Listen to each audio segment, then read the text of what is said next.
Hello friends, welcome to our channel. Friends, आज आपण अतिशय आनंदाची बातमी पाहणार आहोत. ती म्हणजे 10 वर्ष सेवा झालेल्या कर्मचाऱ्यांसाठी आनंदाची बातमी आहे. माननीय उच्च न्यायालयाने महत्त्वपूर्ण निर्णय दिलेला आहे कर्मचाऱ्यांच्या बाबतीत. तर हा निर्णय कोणता आहे ते आपण पुढे पाहणार आहोत. तर त्याआधी चॅनलला सबस्क्राईब करा, लाईक करा आणि शेअरसुद्धा करा.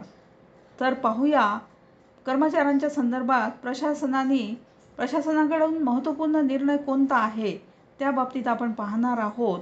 तर शासन सेवेत समायोजन म्हणजेच 10 वर्ष पूर्ण झालेले आहेत अशा कर्मचाऱ्यांच्या सेवा या शासन सेवेत सामावून घेण्याचे निर्देश दिलेले आहेत. म्हणजेच 10 वर्ष पूर्ण झालेल्या कर्मचाऱ्यांसाठी ही आनंदाची बातमी आहे. तसेच सदर जो 10 वर्ष पूर्ण झाले असे तर आहेत, तर सदर निर्णय हा सर्व विभागातील कर्मचाऱ्यांना लागू राहणार आहे. सदर निर्णय सर्व विभागातील कोणतेही विभाग असो त्या विभागातील कर्मचाऱ्यांना म्हणजे सर्व प्रकारच्या कर्मचाऱ्यांना हा निर्णय लागू राहणार आहे. तसेच शासन सेवेत कंत्राटी तसेच रोजंदारी तत्वावर अनेक कर्मचारी कार्यरत आहेत. अशा कर्मचाऱ्यांना किमान वेतन देण्याचे आदेशसुद्धा देण्यात आलेले आहेत. माननीय मुंबई उच्च न्यायालयाने दिलेला हा महत्त्वाचा आदेश आहे, महत्त्वपूर्ण निर्णय दिलेला आहे.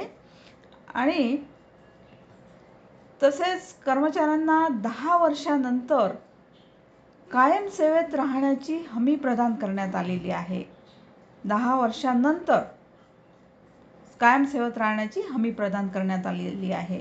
आता न्यायालयीन प्रकरणानुसार आदिवासी विभाग, सार्वजनिक आरोग्य विभाग, जलसंपदा विभाग, शालेय शिक्षण विभाग, सामाजिक न्याय विभाग या अंतर्गत कंत्राटी तत्वावर 10 वर्ष पूर्ण झालेल्या कर्मचाऱ्यांच्या सेवा या शासन सेवेत कायम करण्यात आलेल्या आहेत.